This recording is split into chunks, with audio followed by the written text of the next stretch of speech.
Welcome to the show. I am delighted to introduce you to Dan Korem. I've recently met him, a fascinating gentleman, and there's so much to his story, so we're going to get right started. He's an investigative journalist, author, pioneer in rapid behavioral profiling, which we're really going to delve into.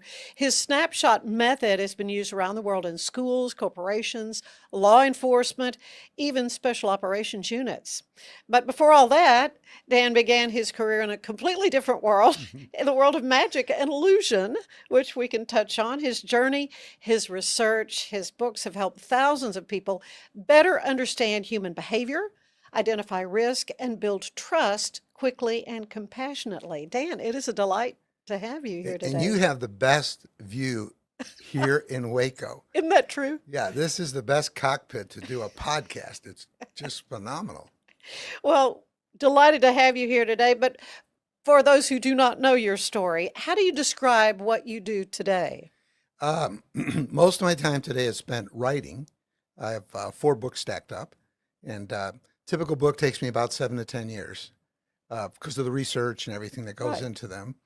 And so this next one is about 4 people who changed the world that the story is not known. And I found it by accident. And it intimately relates to everything that's happening in our world today.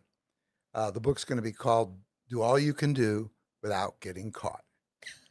And that could be taken several ways. no, I know. Oh, it actually is. I mean, there's many layers to that. Yeah. You know, it can be a good thing. It can be a bad thing. It can be a bad right? thing. No, but this is all the good part, good stuff. Good. So that's what takes up most of my time. Mm-hmm. I still get calls from different folks who need some help profiling a situation, an organization, an individual, whatever. Yeah. Last week, I got a call from one of the top golf teachers in the world who told me that he read my books on profiling. Mm-hmm. And that's what separated him from the pack.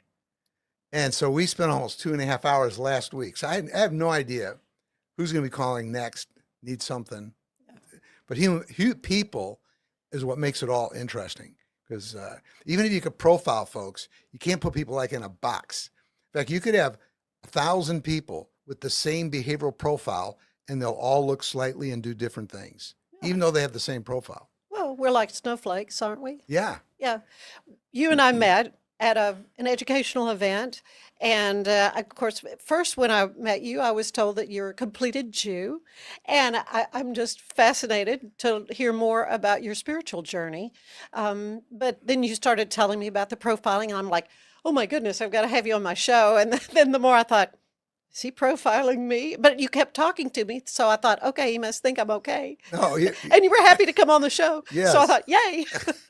And it sounds weird, you know, saying, okay, you grew up in the Jewish faith and then you became a Christian, but you were a magician and now you're profiling.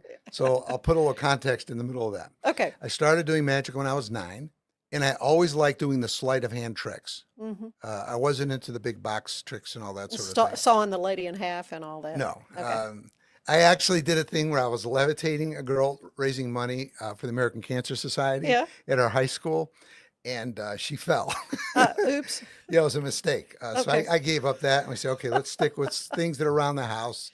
Yeah. And I performed for up to 3,000 folks in a show with just things you find, like a piece of string, Mm-hmm. deck of cards, a ball, or whatever. Right. And that became sort of my specialty.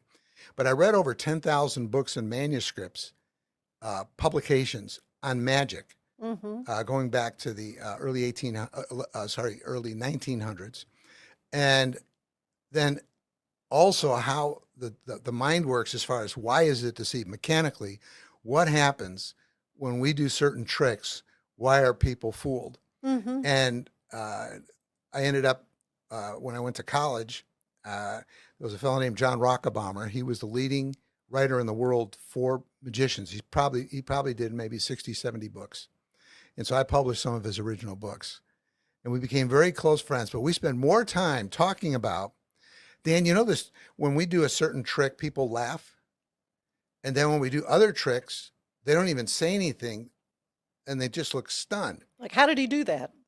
Yeah, but it was even, like, for example, if I had you write down the name of a relative who was deceased or a friend, Mm-hmm. you kept it in your hand and I wasn't in the room when you wrote it down, and then I tell you the name.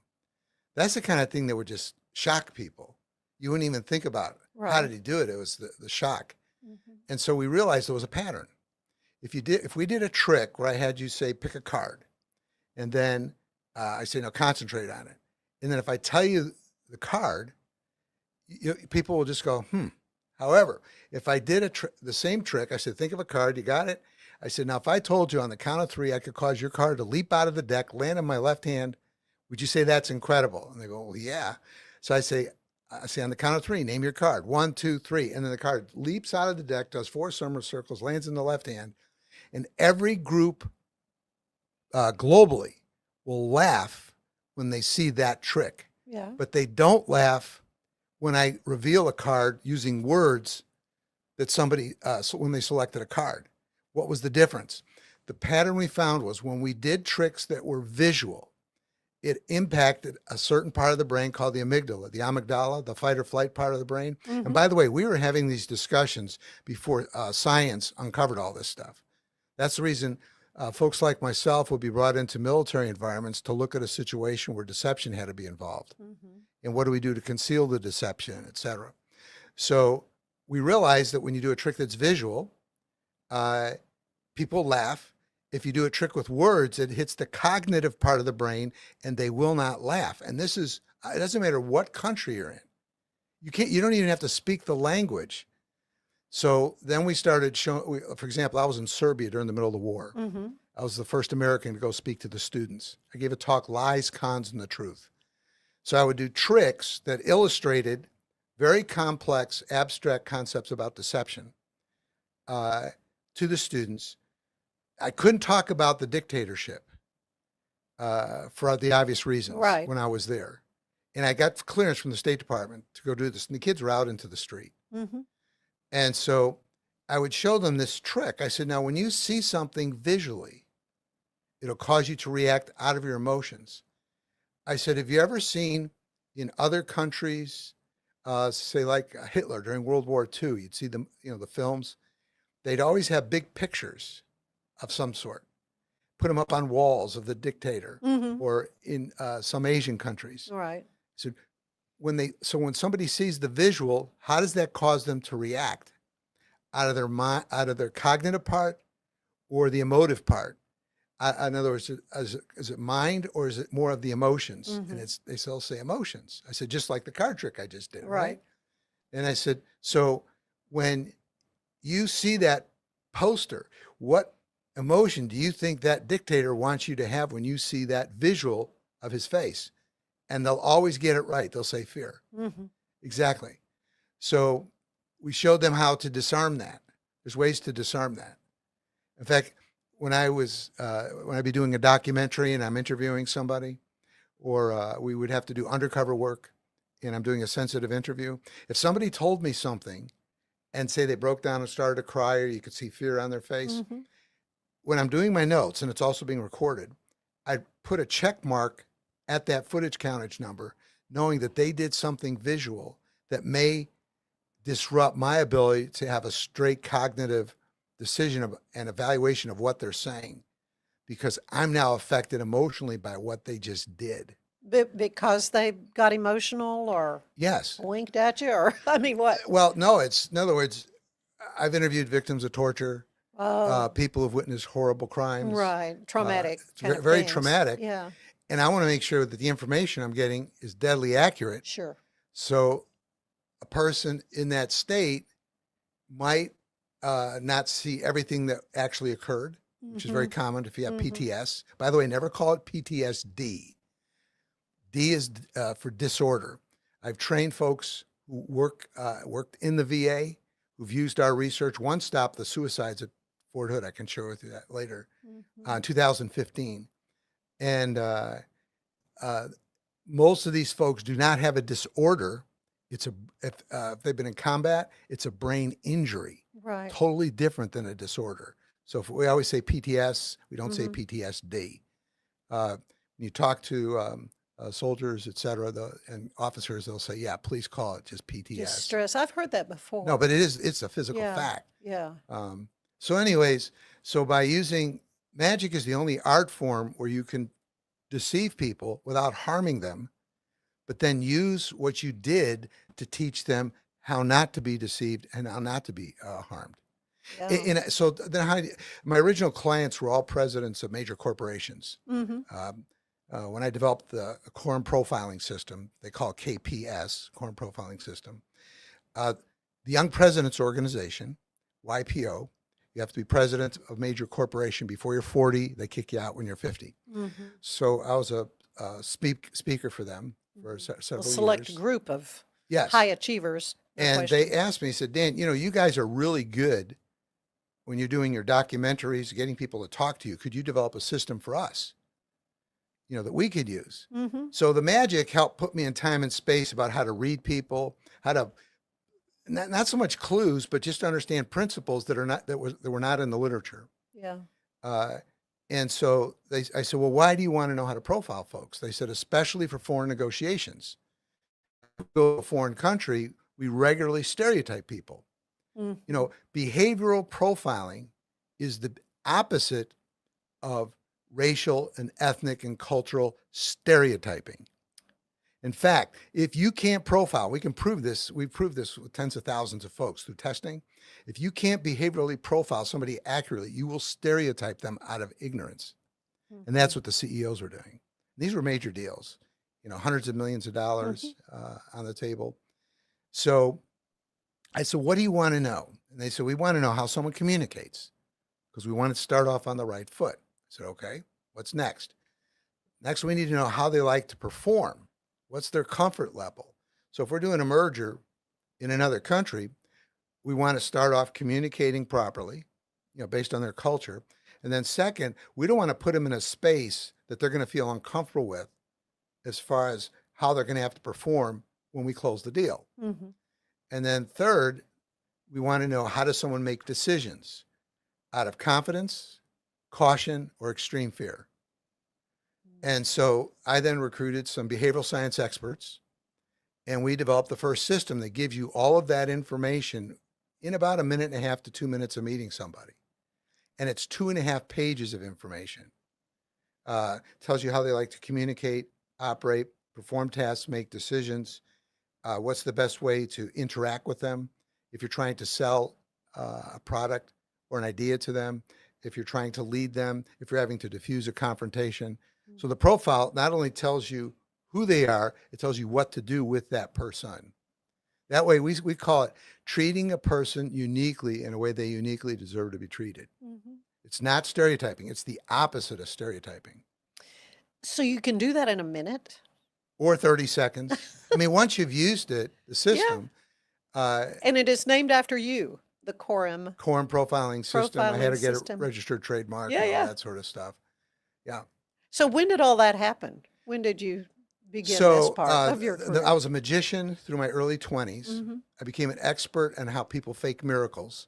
I was regularly getting calls from police departments where scams were being run, Mm-hmm. and cults were forming.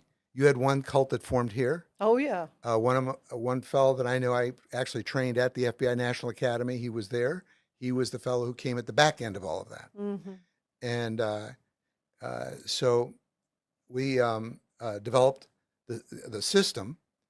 And originally, our clients were these YPO members. So it'd be sales, it could be marketing, Mm-hmm. it could be HR. The HR folks, I would think HR would be big on needing to know. they are, but they have the least amount of funds in an organization. Yeah. So and so my original clients were all the CEOs. Yeah. I mean, from a business standpoint, that's a better place to begin. Well, sure. But you know where I spent more time training than any other work group? Try to think of that. Where would Dan Korem, he can profile, he can teach people how to profile. Who would he want to empower with that skill set in a major company? Where would you go? In a major, I don't know. I don't know. I stumbled across this because I got a call. And once I realized who they were and what they knew, Uh-huh. I trained over 4,000 of them in the major corporations, Fortune 100s, Fortune 300s. Audit. Oh, my goodness. So you say, well, why Really? audit? Yeah, they're just crunching numbers. That's the complete misconception about what audit does. Yeah. Audit tests systems. Ah, that's If true. I trained the audit department in a company, I could tell you and predict 3 to 5 years out what's going to happen to that company. Mm-hmm. Because they're sharing with me all the things that they're seeing that's working and not working. What will the board act on, not act on? And then you can just figure out all sorts of things from that. Mm-hmm. I remember Enron. Oh, yeah. Yeah. Arthur Anderson. Mm-hmm. My husband worked for Arthur Anderson. Yeah. in I Houston, called yeah. the fall of Anderson 3.5 years before they collapsed, Yeah. after I gave a speech to the partners. Yeah. Now, what I made one read. It's a read I make of every group when I go to give a speech, a Uh-huh. presentation. It's one of the first things I want to know about the group, behaviorally, and you can do that just at the meet and greet before the meeting starts. Mm-hmm. I want to know, are they conventional or unconventional? So where does that come from? The CEOs wanted information. So we came up with 4 reads you make that'll give them all the information they were asking for the negotiation table. Mm-hmm. Is a person more assertive or non-assertive when they communicate? In other words, are they more forceful, squared-shouldered? By the Mhm. way, everybody has a different way to do it. Somebody could talk like this, but they can look down at you like this, and that means they're assertive.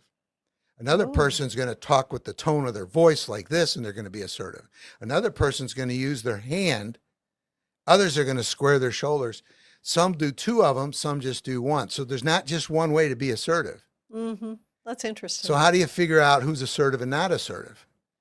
You do this one thing when you make a read of somebody, and your accuracy will increase usually from 25, 35%. When we test people, Mm-hmm. the average person, I don't care what their professional training is, only has 25 to 35% accuracy when we say, is that person assertive, non-assertive? Do they make decisions out of confidence, cautious, or fear? You got 10 seconds, go. 25 to 35% globally. So then you say, okay, the next, I'm going to show, and we do this with video clips of real people in real situations. They have an interactive keypad. They got 10 seconds. So our Mhm. computer's tracking everything. So now this next one I'm going to show you, you're going to do something different. You're going to compare this person to a person who's extremely assertive. Like for those over 50, they'll know General Norman Schwarzkopf. Yes, Storm right. and Norman. Sure. He was a command, Yeah, right. Military military, through. Yeah. assertive guy. Yeah. Positive. Mm-hmm. And then if you wanted somebody who is non-assertive, you could say, Mr. Rogers, Okay. won't you be My neighbor. Yeah. Won't you? Yeah. So when you are talking to that person, you just think, is this more like Schwarzkopf or Mr. Rogers? Mm. Accuracy globally, I don't care what the culture is, goes up 25%. You start hitting 50% just with that one little tweak Wow. of how you make a read. Now remember, we're training folks where there's a lot at stake, a lot of lives at stake, just in commerce, but also military. When folks are going village to village, and they've got to figure out people quick and gain trust, actionable intelligence, and then seal up the back end so they don't come after you. Mm-hmm. You got to be deadly accurate on your reads. So that was one. How does a person talk to you? Are they assertive or non-assertive? Not do they make a decision assertively? That's a whole different thing. Mm-hmm. How do they talk to you? Second, when they talk to you, do they prefer to control or express emotions? So if I said Jim Carrey, is he control or express? The famous actor. Yeah, express. Yeah. Extremely, right? Yeah. How about Queen Elizabeth II when she was with Ooh, us? yes. She was Control. extremely controlled. Pretty buttoned up and Right, very control. Yeah. buttoned up most of the time. Yeah. I have a picture of her where she burst right. out laughing. So you could have an occasional, Yeah, she could have a fun. little bit of leakage, right? So when you talk to somebody, all you do is, like when I was talking to you before the interview, Mm-hmm. I could see that you like to express your emotions. You're not 5 on a scale of 1 to 5 like a Jim Carrey, but you're about a 2 or 3. Okay. Well, that's really good for you as an interviewer because it makes it easier for you to talk to somebody who's also maybe doesn't show much emotion. And so for you to restrain just a little bit, you can do that because you're not high express. Mm-hmm. Interesting. You never thought about that. I hadn't so much more we need to talk about, but I do need to take a break. And so we will come back and learn so much more. I think I asked you one question throughout all this. So there's a lot more we need to hear from Dan Korem about, but I want to tell you that today's show is brought to you by Gather & Co. Kitchen and Bath, where they are transforming houses into homes. Stay with us. There's more of the show ahead.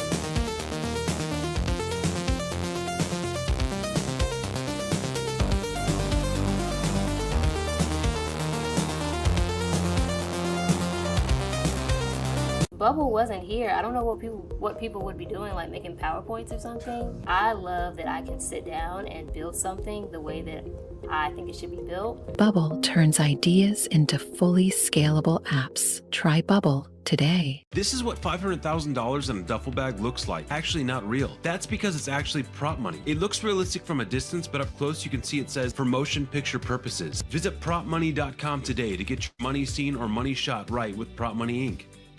Studio quality voiceovers for your videos online in over 149 languages and dialects. Never been easier to create professional grade videos and voiceovers. Try it today at easeus.com. That's EASEUS.com.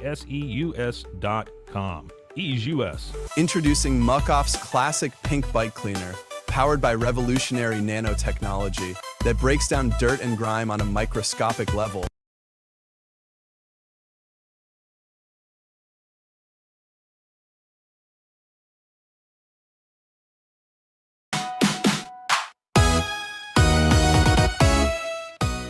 Join in the fun of the 13th annual Waco Wonderland Festival, downtown Waco's 3-day celebration of holiday fun and cheer running from December 5th through the 7th. Admission to Waco Wonderland is free, but ride wristbands can be purchased to enjoy unlimited rides on the Ferris wheel, the 3-lane snow tube hill, the kiddie snow tube hill, and the trackless train. Waco Wonderland is a downtown collaboration between the City of Waco, the Downtown Waco Public Improvement District, and the City Center Waco, with many other community partners involved. You can join NYU professor Lori Gwen Shapiro on Saturday, December 6th for an author talk at Waco McLennan County Library West Branch for the tale behind an American icon and the story of the complex marriage that helped shape her career. Amelia Earhart may have been one of the bravest and most daring women in history, but some of her more treacherous stunts were influenced by her publishing husband, George Putnam, who often pushed his authors and his wife to extremes in the name of publicity. I'm Elizabeth Riley with your Act Locally Waco News, and I will see you next time.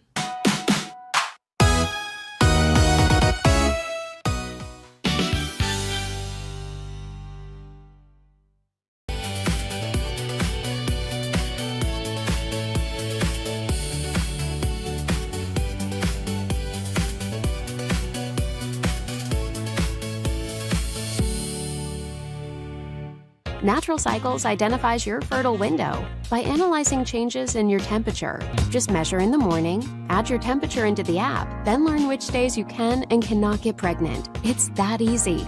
Learn more at naturalcycles.com. It's the Restore Clarity Focus Patch, my little secret weapon for staying sharp, focused, and on task. Each box comes with simple instructions inside, so you always know exactly how to apply it. Each patch lasts for 3 days. I love that I can wear it all day. BadCreditLoans.com is a pioneering service provider that has carved a reputation in the financial industry. Simple, fast, and reliable loan application process. And its commitment to responsible borrowing makes it a trusted partner in the journey towards financial stability. But boy, it looked effortless. Man, watch this. Layups, floaters, threes. He was like an unsolvable equation. I was born like this. His resilience, his strength, his belief, adversity never stood a chance. Know your power. we offer fast shipping, exceptional customer support, and furniture solutions that stand up to high traffic environment. Elevate your space with BizChair's vast selection of stylish, reliable, and cost-effective furniture. Visit us today at bizchair.com to transform your business. Experience with the Bosley MD hair regrowth kit was amazing. It was easy to use. It let me take off my hat. I could go in public and have my picture taken and feel normal again. BosleyMD.com. At Two Sanes, we understand that maintaining a healthy lifestyle can be challenging, especially in today's fast-paced world. That's why our mission is to make fitness accessible to everyone, anywhere. Visit twosanes.com today and start your journey to better health. That's TOUSAINS.com. Launched in 2023, ushers in a new era of sapphire ice cooling technology, offering nearly painless hair reduction in just 3 weeks. That's ULIKE.com. You like.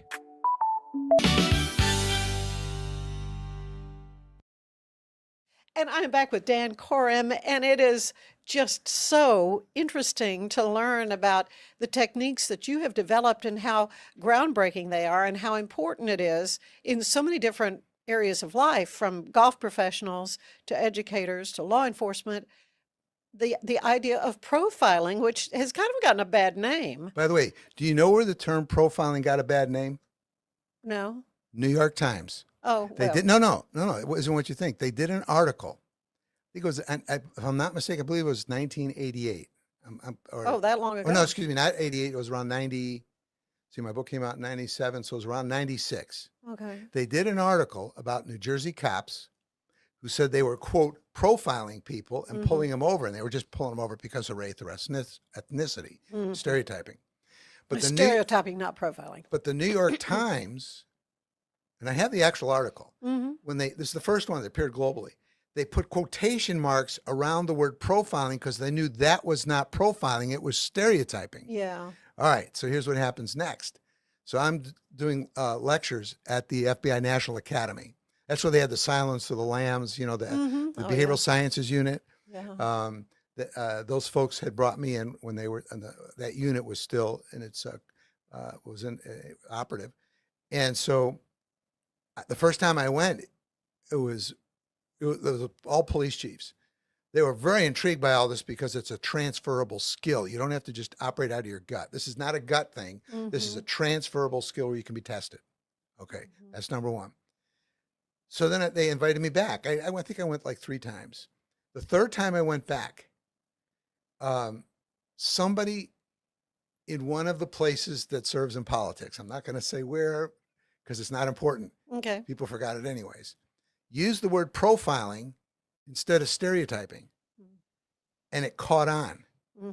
And then, you know how they have the dictionary online? They started putting that in as a definition. If you look up in Oxford's dictionary, it's always meant, you know, pro means to be proactive, in other words, to look for, feel a pattern.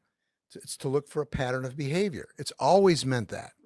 Profiling. It never meant racial or ethnic stereotyping. Right. So we never had ever, you can Google it, a complaint about our system being used in all these different environments because we explained that we're teaching you how to read the actual trait and not stereotype based on culture and ethnicity, which is what the CEOs originally wanted. Right. So we then, help them with the systems and everything else. And then, as I've always said, the person who invents the shovel isn't the one you give the most credit to. It's the one who picks it up and figures out ways to use it. So the fact I came up with this thing, it was good in a little small space and it was very profitable as a business. But other people not associated with the C-suite started using it and telling me incredible things they were using it for. So, like what? Do you have an example? Well, we had a film producer. I was trying to close a deal, and he couldn't get the lawyers for the folks he was negotiating with to move. And so, 2 of the traits I said that we identify a person's communication side, assertive, non-assertive, they control, express emotions. The other 2 traits tells you how they're going to perform. Is a person conventional or unconventional, in the box or out of the box? Do they like to do things the same way all the time, or do they like creativity, innovation, change, etc. And the second is, how do they make decisions? Separate from their giftedness, separate from their competency, something they've been trained to do. So when you put them in a new situation, then their real trait's going to come out. Mm-hmm. And so do they make decisions out of confidence, like extreme confidence? A little bit of fear, which is nothing wrong with that. Cautious. Right. That'd be like an auditor, right? Those putting the heat shingles on the space shuttle, which by the way, I got to give a talk to those folks. Really? The whole team, all the teams down in Houston. Yeah. And that was fascinating. And then, or are they extremely fearful, paranoid? And the paranoia can be a diagnosable condition where you need meds. Right. Most of the time, maybe 90% of the time, it's people are just plain high fearful, and they could act irrationally. Okay. So I gave my pal, I said, ask him this question. I said, find out if the attorney is conventional or unconventional. And he said, he's extremely unconventional. I said, then that means ideas are going to be important to him. So then what you do is you just tell him, listen, I know that you've got a lot of traps you have to run, but I'm really concerned that if it takes a little bit longer, all of your ideas may not be able to be implemented. We won't have the time. Mm-hmm. The deal closed that day. Yeah. Okay. Now, some people do this intuitively. Our system was designed for those who don't have that intuitive gift. And my first client was the one who manufactured all the plastics for Mary Kay Cosmetics. Oh, wow. He was president of the Texas Association of Manufacturers, Larry Bird. He was a terrific mentor to me personally on a whole different level as a Christian. Mm-hmm. And anyway, so Larry wanted me to do a profiling workshop for his staff, and he wanted to go through the training. So I said, well, let me come down to your, manufacturing plant. And I looked around, and, there was that phrase from Good to Great: put all the right people on the right seats on the bus. Get the right people on the right seats on the bus. I said, Larry, everybody's on the right seat here. I said, you do a great job of hiring, leading. Dan, I'm saying this modestly. I know I do, but I don't know how I do it. Oh, it's just intuitive. Yeah. Yeah. And I want them to be able to do it like me. I said, Larry, Yeah. done. So he was my first major client. That's cool. Yeah. Yeah. Yeah. Yeah. So snapshot profiling. What's the difference? Yeah. Yeah. What? So what happened? Do you remember is it? Malcolm Gladwell? He wrote the book Blink. It was a bestseller. Yeah. And you could read people in the blink of an eye. Mm.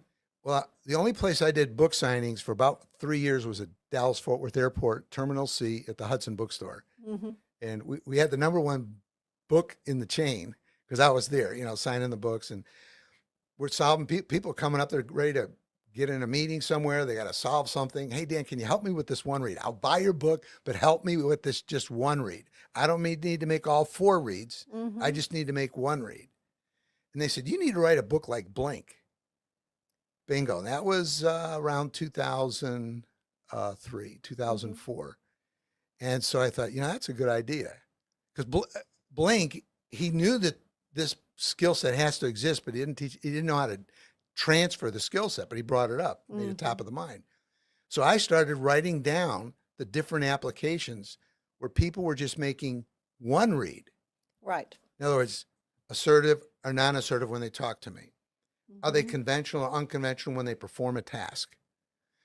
And, always be able to read, talk separate from walk. It's the #1 misread globally. People will misread someone's talk for their walk. Now, I know that sounds obvious, but it isn't when you're in the moment. It's not obvious at all unless you're profiling. Yeah. So here's an example.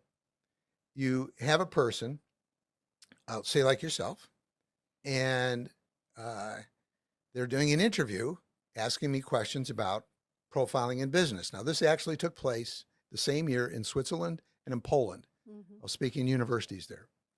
And so the gal, Irena, she looks at me and she says, can you profile me? I said, sure. I said, don't move. And I picked up my cell phone and I took a picture of her. 3 in a row. Boom, boom, boom. And so I then showed her the pictures. I said, now, which person appears to be more assertive? And I actually have her picture. I'll show you this. Okay. I think I could show it to the camera here. Yeah, show it to the camera. And maybe you could insert that later. So you have her on the, if you're a viewer, you're looking on the right, and her head's kind of cocked, and she's kind of like this. Was that the picture you took, or that's that was just the first one? Oh, okay. That's the first one. Yeah. Then I took 2 other pictures. I mean, in rapid succession, within about 3 seconds, and you can see she squares up her shoulders. She goes from tilted, a little more erect, and extremely erect. Can you see the difference? Yes. Oh, yeah. So if you looked at that, who would you say is more assertive? Which one? The one on the right. The one on the right. Yeah. It's the same person. It's the same person. So why did she do that? If you couldn't profile, you wouldn't know how to interpret that. Yeah. So what did I do? When I went to do the interview, I'm in the lobby and I'm watching, the little reception area. And I'm watching how she's the first female editor of a major newspaper in Poland. Wow. It's like the New York Times or Wall Street Journal of Poland. And so I'm watching her talk to her assistant, and I could tell that she was naturally non-assertive, how she talked to her assistant. I could just observe. I said, okay, that's interesting. So when I sat down with her, the last thing you want to do when you're being interviewed by somebody who's non-assertive is to square up. It'll make them feel uncomfortable. They won't even know why. They won't even know why. All you do is you turn your body like this. And as you talk to them, you turn your palms up. Never do this. Never make an assertive gesture. And your tone of your voice, drop it down just a little bit. So now I'm less assertive. I'm just as accessible. And what happens is, by the way, when I did that for you, your head tilted slightly like this. No, you can't. It's how we're wired. When God made us, when he made us, in fact, I told my wife, if I ever get cocky about this profiling stuff, just remember, I'm nothing more than a Lego man. He showed me how some of the pieces he created get pieced together. And so then I showed her how she transformed. Now, why did she square up? Because in Poland, if you tell somebody you're going to take their picture, that's like an official photo. Oh. And because she wants to always be a player at the table. Well, yeah. Because she's a female. Because of her role. She automatically squared up, pulled her head up like this, and went like this. She didn't even know she did that. She did it. Yeah. So a practical application for those that have kids. We've taught this one read. We actually will bring somebody up and demonstrate this. 100% of the time, you'll see people react like you just did, depending upon whether you're assertive or non-assertive. There's different ways you'll respond. And then you know how to treat them. So we taught kids this skill set, 6,000, grades 8 through 12. Actually, 8 through 12, the last year we actually started going down to the 7th grade. We found we could teach kids how to profile in the 7th grade. The average grades in math, science, English, and history, when they applied their teacher, increased 5 to 10 points in the toughest classes in 8 weeks. In 8 weeks. This had never been done before in the history of education, what I'm describing. Fascinating. So what it was is, and by the way, we would train them and come back 8 weeks later and coach them. Tell us how you use Snapshot at school, if you have a job, at home, wherever. And then we're going to coach you up. We're going to make sure that you made the right cause and effect relationship. Sometimes profiling isn't what you should be doing. It's not going to help you. But then we want to hear what you're doing because we think you're going to find new applications. You know, they're the ones who are picking up the shovel, and they're a different age group. Right. Bingo. We found that the number one disconnect in classrooms globally is when a teacher squares up and approaches somebody's desk who's non-assertive, or they can be assertive, but they're trying to process something new. And you know the word I'm going to use here. They need some fill in the blank. They need some some space. Yeah, right. Isn't that common sense? Right. They are not taught this in any university in America, what I just described to you. And I know this because I've lectured, like at Marshall University. I spoke to the whole education department, all the education students and the faculty, and they didn't know anything about any of this stuff. So we told the kids, all you have to do is this. If you see a disconnect like that with the teacher, don't take it personally. Don't take it personally. Right. And then share with her. We went through this training that's incredible. Mr. Korem showed us this and showed him the picture of the gal in the book. And I said, if you just open up, that's all you have to do, and lower the tone of voice a little bit, people will learn faster. So they were actually coaching the teachers how to do a better job. Then we had kids where we said, listen, you may have a teacher's not, they're not going to be open to any suggestions whatsoever. So I said, what you do is coach up your classmates around you. And we have on camera the kids explaining how they coach the kids around them, and their colleagues who were in that classroom are sitting next to them. And I say, did he really teach you that? Oh yeah. Did it work? Yeah. My grades went up to 92. This is interesting, isn't it? Yeah. So there's an application too for ADHD students. Yeah. Now this doesn't relate to how you communicate. This has to do with performance. When you're in a classroom, you're asking kids to pay attention. All right. Now you're the investigative reporter. I'm the desk assignment editor. And I say, look, I want you to go out there and find out which teachers are complaining the most about ADHD in their students. That's the angle on the story. Okay. So when you then go into the school, name the 4 most likely classes the kids are going to not be able to focus and pay attention. Name them. Math and English and history, maybe. And science, biology. Science. Yeah. Do you know you said them in almost the exact order that it's in my book? Okay. How do we know that? Teachers were the ones who figured this out. They said to me, Dan, did you know that every one of our kids who has ADHD is high, unconventional? They're extremely out of the box. I said, really? I didn't have an assignment editor. I'm the hardest assignment editor there is inside of me. And I said, Korem, ask them the right questions. And the question was, well, where do they struggle with this the most? And immediately they said math, science, English, history. Now, what's my next question? What did I ask? This is the most important question. What did I ask next? Because, by the way, this is what it's like when you're trying to profile people. Yeah. You're trying to solve riddles. I said, which classes do teachers never complain about ADHD? Oh, art, music, yeah, the fine arts, theater, maybe, theater, shop. Do you see how quickly you said that? Yeah. Do you know that every group in the world, we've trained over 70,000 folks globally. Every group in the world gives almost the exact same order that you just did. The kids do, the principals do, the teachers do. So I said, so let me ask you something. You got these kids on nets, I never remember these exact numbers, so I'm going to pull this out. Solving the ADHD mystery. In 2013, the CDC stated that 20% of all high school age boys and 11% of all school age girls have been diagnosed with ADHD. The number one youth disorder. That's 6.4 million kids out of 54 million in school. A jump of 1 million in just 2 years. They were diagnosing 1 million more. Yeah.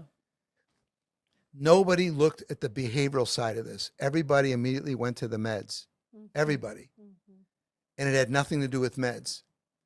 So I brought a teacher in. She had a PhD, sharp as a tack. She worked as faculty for us while teaching the skill set. I said, what's the most important thing teachers need to know now? Because here's the issue.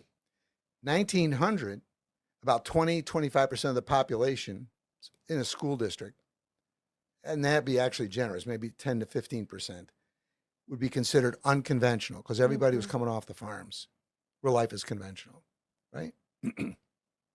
Second, by the 60s, we were at about 25 or 30% of the kids in schools were unconventional. Remember the hippie movement and Oh all that yeah, sort of right. thing? So there was a bigger population that were more out of the box, creative, et cetera. That was because of the injection of technology. Yeah. Today, if you went with me into a high school, you would find 50 to 75% of all the students profile themselves as unconventional. Now, when I'm at an educational conference, you got thousands there, and you say, okay, profile yourselves. Teachers, educators, administrators, what's your profile? As a group, well, we're conventional. So let me ask you something. I have a company. Would I take accounting and have them co-train research and development? How do you think that would work? That's you're banging your heads up against the wall. So what's the solution? Well, there was a place, and I don't want to mention the district, but the teachers were the one who, they latched me onto this thing. They didn't know what the riddle was. Why did the unconventional kids, the only ones who are being given meds for ADHD? You don't have any conventional kids, high conventional kids. And so it's because their brain needs more stimulation. They naturally need more stimulation. When you put them in an environment where you don't have it, those kids can't handle it. So I said, I asked this one teacher, they brought on board, faculty, PhD. I said, what do they need? She said, you need to give them more CVF, change, variability, flexibility. Now, if you're listening to this, you're trying to remember that, anytime you go by a CVS drugstore, just think CV and what's the last letter, and just go through the alphabet. F instead. It's near the front. And it's change, variability, flexibility. And as soon as you do that, their grades go up. I can't tell you the large number of kids that got off meds as soon as parents found out about this. Yeah. Now, here was the frustrating thing. I've keynote noted in well over 300 universities, North America and Europe, since the early 80s. Yeah, around the 80s, early 80s. And as I was uncovering this stuff, this was around 1999, I started asking the different departments, why don't you guys do a study on this? This is a game changer, and it could get kids off the meds, because the meds more flatline you. Right. So you can't be as creative to, quote, slow you down. You don't need to be slowed down. And so, I mean, by the way, there is a very tiny percent, maybe 0.5%, that really do need meds. I'm not a doctor. Right. But if that's the case, but it's not like the CDC uncovered. 1 million more kids all of a sudden didn't. Right. And how come when they walk through one door at a school, they get ADHD, they go through another door and they don't get ADHD? Yeah, right. It's a behavioral thing. Yeah. And so she said, you add more CVF, change, variability, flexibility. And the minute the teachers, we taught them how to do that. We actually showed them how to construct lessons that if, say, you have groups in a team, by the way, you can do this in a company. We do the same thing with companies. You have one person who's high unconventional, you got two that are conventional, and you tell the two conventional ones, we want you to list all the elements in Shakespeare's Romeo and Juliet. The unconventional student, you say, want you to change one of the characters and show how the plot line changes. By the way, you can also do it this way. Our preferable way to do it is give those two assignments to the group and don't tell them who does what. Oh, yeah, right. You know what they just learned? Like the folks when I gave that speech at NASA. The folks who are incredibly gifted, know how to build the next technology to put that next, shuttle up there. And then you want those technicians to be extremely conventional. Can't deviate from an iota because lives are at stake. Right. And so we actually, so in many environments, and we've worked with MLB, Major League Baseball, NFL, Division I sports, golf. Yeah. We've had numerous golfers. So this is very practical stuff that if you can't profile, you'll never solve these riddles. Because if you check, Google, what's a solution for most cases of ADHD that doesn't require meds? Harvard doesn't have it. I've watched all the stuff they put out, and there's and I've worked with some of the best academics in the world over the years, but there is this institutional bias that if you don't have a PhD, what you said and what you've proven doesn't have any value. And that's an institutional problem. Right. Because there's a lot of folks who didn't finish college. You know, Bill Gates didn't finish college. Yeah, there are lots of people, highly successful people. I can't believe we are out of time. I need to have you come back because I think we have just barely scratched the surface. By the way, that's why I did. Do you have time for about 2 minutes on suicide? Yeah, let's talk about that. I'll tell you, because this is a we big have just one. gotten through November and, and By the way, our it's gonna honoring come- of the holidays. veterans and the holidays are coming The up for holidays. sure. Okay. So this is a difficult time for folks. Yeah. So one of the things we developed was with one read, you can help avert most suicides. And we did this on a large scale, multiple times. Plano had the highest suicide rate in the nation, as you remember. I remember, yeah, and then it kind of became mimicking. And then, thinking, then it faded away. Right. The year they deployed our research, that's when they went off the national radar. Okay. That's how that happened. Okay. Number two, would you agree with me that every person who commits suicide, when you ask, how does this person make decisions when they're faced with an unusual situation, not based on their training, not based on their giftedness, but they're faced with something they've never had to face before? Yeah. Would you agree that every person who commits suicide is high fearful? Yeah. Okay. Nobody globally has ever said, no, they're extremely confident. If they were, they wouldn't commit suicide. No. Right? Okay. Next. We trained several thousand students. Several thousand. How to make that read. And here's the interesting thing.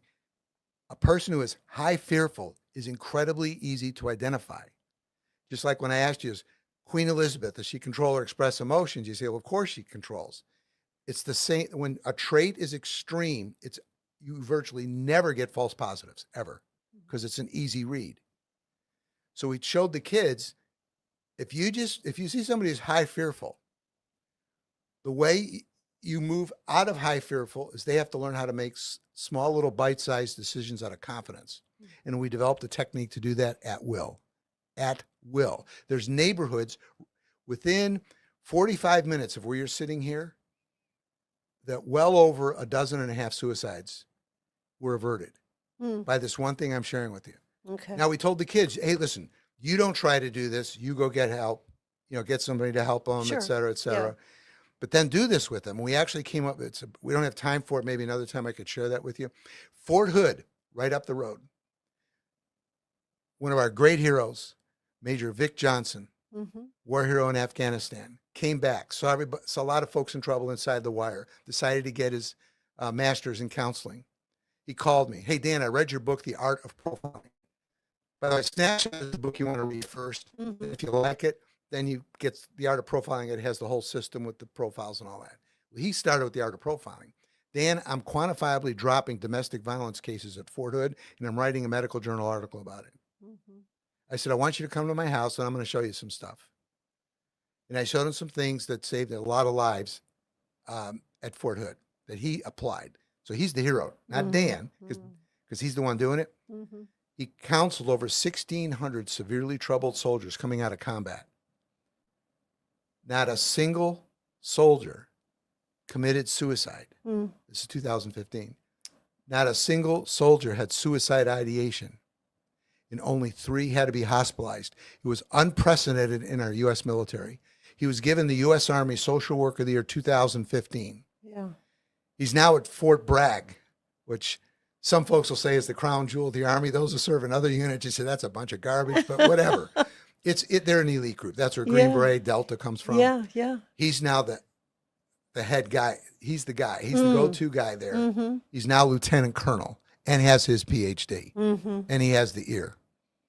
Yeah. Wow. So those listening to this, if you know somebody who's high fearful, somebody who's high fearful, you need to get them to somebody. And then what you do is you help them make small, little, tiny, bite-sized decisions out of confidence. For kids, it might be, I have a tendency to stay up too late at night on my cell phone. So I'm going to turn off my cell phone 30 minutes earlier. Mm-hmm. Just make a conscious decision to do that. Yeah.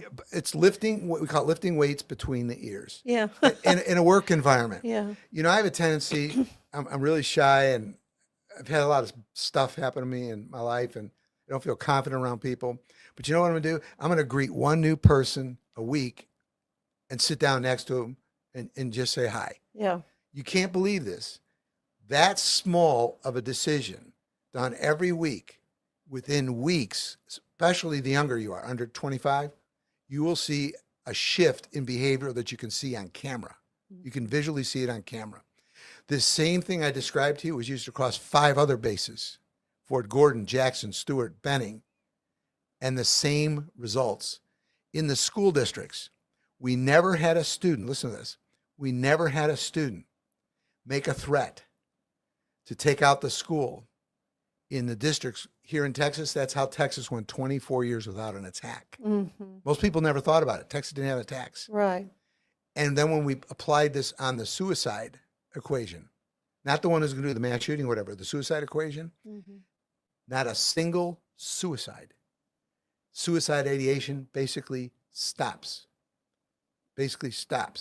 So in the holidays, pay attention to those around you. It explains in Snapshot the basics of how to guide that person. We'd have to do another little program on the specific tech. There's this very specific technique that's powerful that a superintendent had helped me develop, and we've used it globally. But that's the most important read. And if you just take out that little bit of time and then get them around with somebody else who can just show them how to make some small, tiny, bite-sized decisions, just a little. Yeah. It moves them out of paranoia and they don't commit suicide. So much more we need to talk about. So we've just got to make it a date to come back, because we've just really barely scratched the surface with Dan Korem. But again, your book, Snapshot, you do recommend that first, and that's available. Start with this. Anywhere books are sold. Because it's one read. You don't have to make all 4. Right. And this shows you how to use one read to do all these different kinds of things we're talking about. Right. The Art of Profiling is a different book, and it has the full profiles, and that has the 2.5 pages and all that if you want something more in depth. Fascinating. Thank you, Dan, for your time. Appreciate you, and you will be back. You will be back. Stay with us. There is more of the show ahead. I want to tell you today's show is brought to you by the Wild Watusi Boutique in Hewitt. Check them out, the Wild Watusi. Stay with us.